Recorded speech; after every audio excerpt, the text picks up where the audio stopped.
Hello മച്ചന്മാരെ, അപ്പോൾ നമ്മുടെ ചാനലിലെ ഏറ്റവും പുതിയ വീഡിയോ ആയിട്ട് എല്ലാവർക്കും സ്വാഗതമുണ്ട്.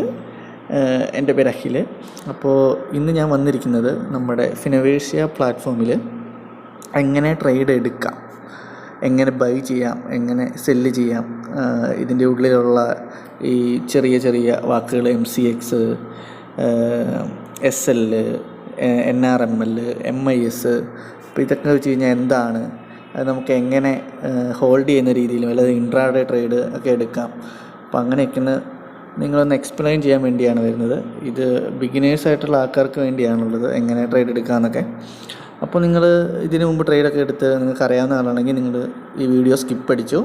അപ്പോൾ ഇത് ജസ്റ്റ് ഒന്നും അറിയത്തില്ല, അതായത് നമ്മുടെ ഫിനവേഷ്യയിൽ എങ്ങനെ ട്രേഡ് എടുക്കുന്നതെന്ന് അറിയത്തില്ലാത്തവർക്ക് വേണ്ടിയാണ് ഈ വീഡിയോ ചെയ്യുന്നത്. അപ്പോൾ കുറേ ആൾക്കാർ എന്നോട് ചോദിച്ചു ഇതെങ്ങനെയാണ് ഇത് ചെയ്യുന്നത്, ഇതൊന്ന് എക്സ്പ്ലെയിൻ ചെയ്യാവുമെന്ന്. അപ്പോൾ അതുകൊണ്ടാണ്. അപ്പോൾ ഫസ്റ്റ് നമ്മൾ ചെയ്യാൻ പോകുന്നത് നിഫ്റ്റി ബാങ്ക്. അപ്പോൾ നിഫ്റ്റി ബാങ്കിൻ്റെ നമ്മുടെ ചാർട്ട് ഓപ്പൺ ആക്കുന്നു. 1 മിനിറ്റിൻ്റെ ടൈം ഫ്രെയിമിൽ നിന്ന് 3 മിനിറ്റിലേക്ക് മാറ്റുന്നു. ഇപ്പോൾ നമ്മൾ പോകുന്ന നിഫ്റ്റി ബാങ്ക് പൊയ്ക്കൊണ്ടിരിക്കുന്ന പ്രൈസ് എത്രയാണെന്ന് നമുക്ക് ഇതിൻ്റെ അകത്ത് കാണാം. 43,244 ഇപ്പോൾ നിഫ്റ്റി ബാങ്ക് പോയിക്കൊണ്ടിരിക്കുന്ന പ്രൈസ്. ഇന്ന് മാർക്കറ്റ് ഓപ്പൺ ആയത് ഗ്രീനിലാണ്. അപ്പോൾ എൻ്റെ കൺസെപ്റ്റ് എന്താണെന്ന് വെച്ച് കഴിഞ്ഞാൽ ഇന്ന് ഗ്രീനിലേക്ക് തന്നെ ട്രെൻഡിങ് ആകുമെന്നാണ്. 245, അതായത് 43,245 പോകുന്നത് 43,300, 43,400, 43,500 അങ്ങനെ ട്രെൻഡ് ആകുന്നതാണ്.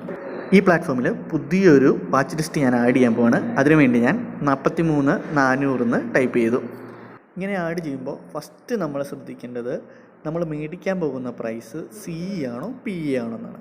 അതായത് കോൾ ഓപ്ഷൻ ആണോ പുട്ട് ഓപ്ഷൻ ആണോ എന്ന്. കോൾ ഓപ്ഷൻ എന്ന് വെച്ച് കഴിഞ്ഞാൽ നമ്മുടെ മാർക്കറ്റ് അപ്പാകുമ്പോൾ, അതായത് ബാങ്ക് നിഫ്റ്റി എപ്പോൾ മുകളിലേക്ക് പോകുന്നു അപ്പോൾ നമുക്ക് കോൾ ഓപ്ഷനിൽ പ്രോഫിറ്റ് കിട്ടും. എപ്പം ബാങ്ക് നിഫ്റ്റി താഴത്തോട്ട് പോകുന്നു അപ്പോൾ നമുക്ക് പുട്ട് ഓപ്ഷൻ PEയിൽ നമുക്ക് പ്രോഫിറ്റ് കിട്ടും. അപ്പോൾ ഇവിടെ എൻ്റെ കൺസെപ്റ്റ് എന്ന് വെച്ച് കഴിഞ്ഞാൽ ബാങ്ക് നിഫ്റ്റി അപ്പാകുന്നതാണ്. അപ്പോൾ ഞാൻ എന്ത് ചെയ്യും, 43,400 CE കോൾ ഓപ്ഷൻ ഞാൻ ബൈ ചെയ്യും. അപ്പോൾ ഞാനിപ്പോൾ ജസ്റ്റ് നമ്മുടെ വാച്ച് ലിസ്റ്റിൽ ആഡ് ചെയ്യാം. അപ്പോൾ 43,400 കോൾ ഓപ്ഷൻ നമുക്ക് വാച്ച് ലിസ്റ്റിൽ വന്നു. അതിൻ്റെ പ്രൈസ് ഇപ്പോൾ പോകുന്നത് 155 രൂപയാണ്. ഇപ്പോൾ എൻ്റെ ട്രേഡിംഗ് ഫണ്ട് നോക്കുന്ന സമയത്ത് എൻ്റെ അക്കൗണ്ടിൽ ആകെ 3000 രൂപയേ ഉള്ളൂ. ഇതിൻ്റെ ഓപ്ഷൻ്റെ പ്രീമിയം ഏകദേശം 156 × 25 ചെയ്യുമ്പോൾ 3900 വരും. അപ്പോൾ എനിക്കത് മേടിക്കാൻ പറ്റത്തില്ല. അപ്പോൾ നമ്മൾ എന്ത് ചെയ്യുന്നു കഴിഞ്ഞാൽ അതിൻ്റെ തൊട്ടടുത്തത് പ്രൈസ് നമ്മൾ നോക്കും. അപ്പോൾ ഞാൻ 43,500 CEയും കൂടി ആഡ് ചെയ്യുകയാണ്. അപ്പോൾ 43,500 CE 43,400 കുറച്ച് റേറ്റ് കുറവാണ്. അത് ഏകദേശം 119 രൂപയേ ഉള്ളൂ. 119 × 25 ചെയ്യുന്ന സമയത്ത് എനിക്ക് ഏകദേശം 2975 രൂപയേ വരത്തുള്ളൂ. അപ്പോൾ എനിക്ക് സുഖമായിട്ട് എൻ്റെ കയ്യിലുള്ള ഫണ്ട് 3000 രൂപ വെച്ച് ആ സ്ട്രൈക്ക് പ്രൈസ് മേടിക്കാം. ഇനി എൻ്റെ കൺസെപ്റ്റ് എന്താണെന്ന് കഴിഞ്ഞാൽ, ഇപ്പോൾ ബാങ്ക് നിഫ്റ്റി പോയിക്കൊണ്ടിരിക്കുന്നത് 43,235. അപ്പോൾ ഇന്ന് മാർക്കറ്റ് ഇപ്പോൾ പോകുന്നതിൽ ഡൗൺ ആകും, അതായത് 43,100, 43,000 അങ്ങനെ പോകുമെന്നാണ് എൻ്റെ കൺസെപ്റ്റെങ്കിൽ ഞാൻ 43,000 ഒരു സ്ട്രൈക്ക് പ്രൈസ് സെർച്ച് ചെയ്യുന്നു. അവിടെ 43,000 PEയും CEയും ഒക്കെ വരും. പക്ഷേ നമ്മളെടുക്കുന്നത് PE ആണ്, കാരണം നമുക്ക് താഴത്തോട്ട് പോകുമ്പോഴാണ് പ്രോഫിറ്റ് വേണ്ടത്. അപ്പോൾ ഞാൻ PE 43,000 പുട്ട് ഓപ്ഷൻ ആഡ് ചെയ്തു. അതിൻ്റെ റേറ്റ് ഏകദേശം 113 രൂപയാണ്. ഇങ്ങനെയാണ് നമ്മുടെ വാച്ച് ലിസ്റ്റിലേക്ക് നമ്മുടെ ഓപ്ഷൻസ് ആഡ് ചെയ്യുന്നത്. ഇനി നമുക്കിത് എങ്ങനെ ബൈ ചെയ്യാമെന്ന് ഞാൻ കാണിച്ചു തരാം. അപ്പോൾ അതിനുവേണ്ടി 43,000 PEയിൽ ഞാൻ ജസ്റ്റ് ഒന്ന് ക്ലിക്ക് ചെയ്തു. അതിൽ ബൈ എന്നുള്ള ഓപ്ഷൻ ക്ലിക്ക് ചെയ്തു. ഇവിടെ നമുക്ക് എല്ലാം 25 ലോട്ട്, അത് ഒരു ലോട്ട് എന്ന് പറഞ്ഞു കഴിഞ്ഞാൽ 25 എണ്ണമാണ്. അപ്പോൾ നമുക്കത് വേണമെങ്കിൽ 50 അടിക്കാം, അങ്ങനെ 25ൻ്റെ മൾട്ടിപ്പിൾസ് അടിക്കാം. ഇപ്പോൾ 50 അടിക്കുമ്പോൾ നമുക്ക് 2 ലോട്ട് കിട്ടും. അതായത് നമ്മുടെ പ്രൈസ് ഒന്ന് കൂടി കഴിയുമ്പോൾ നമുക്ക് 50 രൂപ പ്രോഫിറ്റ് കിട്ടും. നമുക്ക് 75 അടിക്കാം. അപ്പോൾ നമുക്ക് നമ്മുടെ പ്രൈസ് 114 നിന്ന് 115 ആകുമ്പോൾ നമുക്ക് 75 രൂപ പ്രോഫിറ്റ് കിട്ടും. അപ്പോൾ അങ്ങനെയാണ് ലോട്ട് സെലക്ട് ചെയ്യുന്നത്. അപ്പോൾ നമുക്ക് മിനിമം ലോട്ട് എന്ന് വെച്ച് കഴിഞ്ഞാൽ 25 25ൻ്റെ മൾട്ടിപ്പിൾ എത്ര വേണമെങ്കിലും മേടിക്കാം. തൊട്ട് താഴെ വരുന്ന ഓപ്ഷനാണ് NRML, MIS, CO, BO. ഇതിൽ NRML എന്ന് വെച്ച് കഴിഞ്ഞാൽ നോർമൽ എന്നാണ് പറയുന്നത്. കാരണം എന്ന് വെച്ചാൽ നമ്മളിപ്പോൾ ഇത് ബൈ ചെയ്ത് കഴിഞ്ഞാൽ ഇത് നമുക്ക് നാളെയും കൂടി ഹോൾഡ് ചെയ്യാൻ പറ്റും. MIS എന്ന് വെച്ച് കഴിഞ്ഞാൽ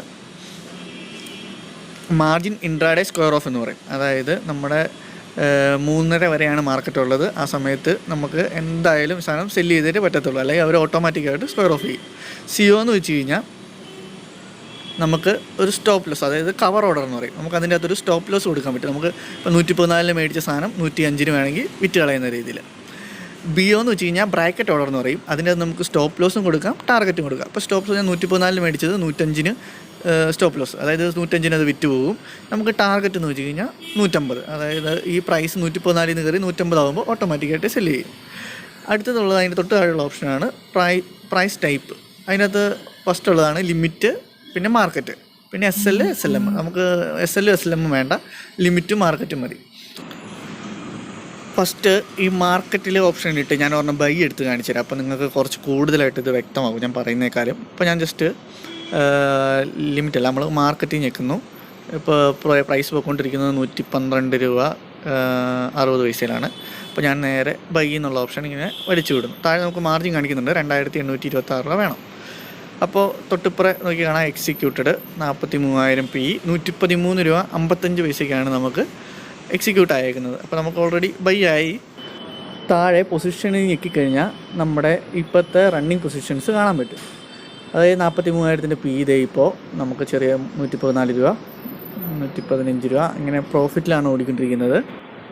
ഇവിടെ നമുക്ക് എത്ര രൂപ വേണമെങ്കിലും നമുക്ക് പ്രോഫിറ്റും വയ്ക്കാം, എത്ര രൂപ വേണമെങ്കിലും നമുക്ക് സ്റ്റോപ്പ് ലോസും വയ്ക്കാം. അപ്പോൾ നമ്മുടെ കയ്യിലുള്ള ഫണ്ടിനനുസരിച്ചാണ് നമ്മൾ ഈ റിസ്ക് മാനേജ് ചെയ്യുന്നത്. അപ്പോൾ ശരിക്കും ഇതിനെയാണ് റിസ്ക് മാനേജ്മെൻറ്റ് എന്ന് പറയുന്നത്. അതായത് നമ്മൾ 5 രൂപയാണ് നമുക്കിന്ന് റിസ്ക്. അപ്പോൾ നമ്മൾ 114 എടുത്ത സാധനം 150 ആകുമ്പോൾ നമ്മൾ വിറ്റ് കളയും. 10 രൂപയാണ് നമുക്ക് പ്രോഫിറ്റ്. അപ്പോൾ 114 എടുത്ത സാധനം 124 ആകുമ്പോൾ നമ്മൾ സെല്ല് ചെയ്ത് നമ്മൾ പ്രോഫിറ്റ് ബുക്ക് ചെയ്യും. അപ്പോൾ ഇപ്പോൾ നമ്മുടെ പ്രോഫിറ്റ് ഏകദേശം 90 രൂപ, അതായത് ഒരു 4 പോയിൻറ്റ് മാറിയിട്ടുണ്ട്. അപ്പോൾ ഇനി ഇതെങ്ങനെയാണ് സെല്ല് ചെയ്യുന്നതെന്ന് ഞാൻ കാണിച്ചു തരാം. അപ്പോൾ അതിന് മുമ്പ് നമ്മൾ ജസ്റ്റ് ഈ ബാങ്ക് നിഫ്റ്റിയുടെ ഗ്രാഫ് ഒന്ന് നമുക്ക് സ്റ്റഡി ചെയ്യാം. അപ്പോൾ ഞാൻ ബാങ്ക് നിഫ്റ്റിയുടെ ഗ്രാഫ് റിവ്യൂ ചാർട്ട് കൊടുത്തു. അപ്പോൾ ബാങ്ക് നിഫ്റ്റിയുടെ ഗ്രാഫ് ഓപ്പൺ ആയിട്ടുണ്ട്. ഇത് 1 മിനിറ്റിൻ്റെ ടൈം ഫ്രെയിമിലാണ് കിടക്കുന്നത്. അപ്പോൾ മേളിൽ 1 മിനിറ്റ് നേരിയാക്കുന്നത് കണ്ടാൽ നമുക്കറിയാം 1 മിനിറ്റിൻ്റെ ടൈം ഫ്രെയിമിലാണ് കിടക്കുന്നത്. മാർക്കറ്റ് ചെറുതായിട്ട് അങ്ങോട്ട് അപ്പും ഡൗണും ഒക്കെ ആവുന്നത് ക്യാൻഡിലുകളൊക്കെ നോക്കിക്കഴിഞ്ഞാൽ കാണാം. അപ്പോൾ ഞാനിത് പയ്യെ ഒരു 3 മിനിറ്റിലിട്ട് മാറ്റി. ഇനി നമുക്ക് ജസ്റ്റ് നമ്മളിപ്പോൾ എടുത്ത ഓപ്ഷൻ ഇപ്പോൾ 92 രൂപ. അപ്പോൾ നമുക്ക് ജസ്റ്റ് ഒന്നിത് എങ്ങനെയാണ് എക്സിറ്റ് ചെയ്യുന്നതെന്ന് നോക്കാം. ഫസ്റ്റ് നമ്മൾ 43,000 PE എന്നുള്ള ഓപ്ഷനിൽ നിൽക്കുന്നു. അതിൻ്റെ അകത്ത് എക്സിറ്റ് എന്ന് പറഞ്ഞ ബട്ടണിൽ പ്രസ് ചെയ്യുന്നു. അപ്പോൾ അതിൻ്റെ അകത്ത് വേറെ ഒന്നും നമുക്ക് എക്സിറ്റ് ചെയ്യുന്ന ടൈമിൽ നമുക്കൊന്നും നോക്കേണ്ട കാര്യമില്ല. നേരെ മാർക്കറ്റ് കൊടുത്ത് നമുക്ക് എക്സിറ്റ് ആവാം. വേണമെങ്കിൽ നമുക്ക് ലിമിറ്റ് കൊടുത്തിട്ട് ഇപ്പോൾ നമുക്ക് 115 അല്ലേ പോകുന്നത്, നമുക്ക് 120 കൊടുത്തിട്ട് നമുക്ക് ലിമിറ്റ് കൊടുത്തിട്ട് എക്സിറ്റ് ആവാം. അപ്പോൾ 120 ആകുമ്പോൾ തന്നെ എക്സിറ്റ് ആയിക്കോളും. ഈ ഓപ്ഷൻ മാർക്കറ്റ് പ്രൈസിലാണ് മേടിച്ചത്, അതുകൊണ്ട് ഞാൻ മാർക്കറ്റിൽ തന്നെ എക്സിറ്റ് ചെയ്ത് കാണിച്ചു തരാം. അപ്പോൾ നമ്മൾ ബാക്കിയെല്ലാം നമ്മൾ വേറെ ഒന്നും ചെയ്യേണ്ട കാര്യമില്ല, നോർമൽ പ്രൈസിൽ തന്നെയാണ് കിടക്കുന്നത്. പ്രൈസ് ടൈപ്പ് മാർക്കറ്റാണ് കിടക്കുന്നത്. വാലിഡിറ്റി ഡേ ആണ്, അവിടെ ഒന്നും നമ്മൾ മാറ്റേണ്ട കാര്യമില്ല. ജസ്റ്റ് നമ്മൾ താഴെ കിടന്ന ആരോ ജസ്റ്റ് ഒന്നങ്ങ് വലിച്ചു വിട്ടാൽ മതി. അപ്പോൾ അത് എക്സിറ്റ് ആയിക്കോളും. അവിടെ സെല്ല് ചെയ്തതും എക്സിക്യൂട്ട് ആയിട്ടുണ്ട്. അപ്പോൾ നമുക്ക് എക്സിക്യൂട്ട് ടാബിൽ പോയി നോക്കാം. അപ്പോൾ ഇവിടെ പ്രോഫിറ്റ് 56 രൂപ എന്ന് കാണിച്ചിട്ടുണ്ട്. നമുക്ക് എക്സിക്യൂട്ടഡ് എത്ര രൂപയ്ക്ക് എക്സിക്യൂട്ട് ചെയ്യാൻ നോക്കാം. 113 രൂപ 55 രൂപയ്ക്ക് മേടിച്ചു. 114 രൂപ 45 പൈസയ്ക്ക്, ഏകദേശം ഒരു 90 പൈസയുടെ പ്രോഫിറ്റ്. ഓക്കെ, നെക്സ്റ്റ് നമുക്കൊരു 43,500 C ലിമിറ്റിൽ എങ്ങനെ മേടിക്കാമെന്ന് നോക്കാം. അപ്പോൾ ഞാൻ 43,500 Cയുടെ ഓപ്ഷൻ സെലക്ട് ചെയ്യുന്നു, അതിൽ ബൈ കൊടുക്കുന്നു. ഇപ്പോൾ പോകുന്ന പ്രൈസ് 117 രൂപ 80 ആണ്. അപ്പോൾ ഞാൻ മാർക്കറ്റിൽ എടുത്താൽ എനിക്ക് 117 രൂപ 118 രൂപ ഇടയ്ക്കാണ് കിട്ടത്തുള്ളൂ. അപ്പോൾ ഞാൻ ഉദ്ദേശിക്കുന്നത് നോർമലി തന്നെ ഞാൻ ജസ്റ്റ് ഒരു പ്രൈസ് ലിമിറ്റ്, അതായത് നമുക്ക് ഒരു ഏത് പ്രൈസിനാണോ വേണ്ടത് അതാണ് ലിമിറ്റ് പ്രൈസ്. അപ്പോൾ ഞാൻ ലിമിറ്റ് പ്രൈസ് ഇവിടെ സെറ്റ് ചെയ്യാൻ പോവാണ്. അപ്പോൾ 117.8 എന്നുള്ളതിന് പകരം ഞാനൊരു 116 അതെ 115 അല്ല 116 കേട്ടെ. അപ്പോൾ 116 കൊടുത്തിട്ട് വേറെ ഒന്നും ഞാൻ ചേഞ്ച് ചെയ്യുന്നില്ല, നോർമലി തന്നെയാണ് മേടിക്കുന്നത്. 116 ഒക്കെ എടുത്തിട്ട് ഞാൻ ജസ്റ്റ് ഒന്ന് ഈ ബൈ എന്ന് പറഞ്ഞ ആരോ വലിച്ചു വിട്ടു. അപ്പോൾ ജസ്റ്റ് നമുക്കിവിടെ നമ്മുടെ ഓർഡർ എക്സിക്യൂട്ട് ആയിട്ടില്ല, അതിന് പകരം പെൻഡിങ്ങിലാണ് കിടക്കുന്നത്. കാരണം ഇതുവരെ 116 ആയിട്ടില്ല. 116.60 പൈസയിലാണ് പോകുന്നത്. ഒന്ന് റീഫ്രഷ് ചെയ്യാം. ഇപ്പോൾ 116.60. ഓക്കെ, ഇപ്പോൾ ഇത് എക്സിക്യൂട്ടായി. അതായത് ഞാൻ എക്സിക്യൂട്ടഡിലെ ടാബിൽ കാണിച്ചു തരാം. കറക്റ്റ് 116 രൂപയ്ക്കാണ് എക്സിക്യൂട്ട് ആയത്. അപ്പോൾ നമ്മുടെ പൊസിഷനിൽ പോയി നോക്കാം. ഇപ്പോൾ 116 രൂപ 43,500 നമ്മുടെ പ്രൈസ്. ഇപ്പോൾ 115 രൂപ 90 പൈസ, 116 രൂപ 50 പൈസ, 117 രൂപ. ജസ്റ്റ് നമ്മളിപ്പോൾ പ്രോഫിറ്റിലായി. അപ്പോൾ ഞാൻ എങ്ങനെ, അപ്പോൾ ഇത് നമ്മൾ ലിമിറ്റിൽ എടുത്തുകൊണ്ട് എങ്ങനെയാണ് ലിമിറ്റിൽ എക്സിറ്റ് ആവുന്നതെന്ന് കാണിച്ചു തരാം. അപ്പോൾ ഞാൻ ജസ്റ്റ് 43,500 Cയിൽ ഞെക്കുന്നു. ഇപ്പോൾ മാർക്കറ്റിലാണ് കിടക്കുന്നത്. ഇപ്പോൾ മാർക്കറ്റ് വിട്ടാൽ ഞാൻ 117 അത് വിൽക്കേണ്ടി വരും. അപ്പോൾ ഞാൻ ജസ്റ്റ് ലിമിറ്റിലാക്കുന്നു. ഒരു 118 കൊടുക്കാം നമുക്ക്. 118 ഞാൻ എൻ്റെ സെൽ ഓർഡർ വേറെ ഒന്നും മാറ്റുന്നില്ല, നോർമലി തന്നെ ലിമിറ്റ് വാലിഡിറ്റി ഡേ. അപ്പോൾ ഞാൻ 118 119 ഓക്കെ 119 നമുക്ക് ഈ ഇതെന്ന് വെച്ചാൽ നമ്മുടെ ഇഷ്ടത്തിലാണ്. അതായത് നമ്മുടെ മാർക്കറ്റ് എങ്ങോട്ട് പോകുന്നതനുസരിച്ച് നമുക്ക് ജസ്റ്റ് ചേഞ്ച് ചെയ്യാൻ പറ്റും. അപ്പോൾ ഞാനൊരു 120 കൊടുക്കാം. ഓക്കെ, ഞാൻ 120 എൻ്റെ ഓർഡർ കൊടുത്തിട്ടുണ്ട്. ഇപ്പോൾ പ്രൈസ് പോകുന്നത് കാണാം. 118 ഓപ്പൺ. 120 വരുമ്പോൾ നമ്മുടെ പ്രൈസ് ആക്ടിവേറ്റ് ആകും. അതായത് അതിന് ആ പ്രൈസിക്ക് നമുക്ക് സെല്ലാകും. ഇപ്പോൾ 119, 25, 119, 60, യെസ്. അപ്പോൾ അത് എക്സിക്യൂട്ട് ആയിട്ടുണ്ട്. എക്സിക്യൂട്ട് ടാബിൽ കാണിച്ചു തരാം. 120 എക്സിക്യൂട്ട് ആയിട്ടുണ്ട്. അപ്പോൾ നമുക്ക് 186 രൂപയുടെ പ്രോഫിറ്റ് കിട്ടി. അപ്പോൾ ഇങ്ങനെയാണ് നമ്മൾ ലിമിറ്റിൽ സെല്ല് ചെയ്യുന്നത്. അപ്പോൾ എല്ലാവരും ഫിൻവേഷ്യയിൽ ട്രേഡ് എടുക്കാൻ പഠിച്ചു എന്ന് ഞാൻ കരുതുന്നു. ഇതേപോലെ സെയിം കൺസെപ്റ്റ് തന്നെയാണ് സിറോദയിലും എല്ലാ ട്രേഡിംഗ് പ്ലാറ്റ്ഫോമിലും ട്രേഡ് എടുക്കാൻ. അപ്പോൾ അടുത്തൊരു വീഡിയോയിൽ എങ്ങനെയാണ് നമ്മൾ സ്റ്റോപ്പ് ലോസ് കൊടുക്കുന്നത്, എങ്ങനെയാണ് നമ്മൾ സ്റ്റോപ്പ് ലോസ് ട്രെയിൽ ചെയ്യുന്നത് എന്നൊക്കെയാണ് നമ്മൾ പഠിക്കാൻ പോകുന്നത്. അപ്പോൾ ഇന്നത്തെ വീഡിയോ ഇത്രയേ ഉള്ളൂ ഗൈസ്. അപ്പോൾ അടുത്തൊരു വീഡിയോയിൽ കാണാം. Okay, by.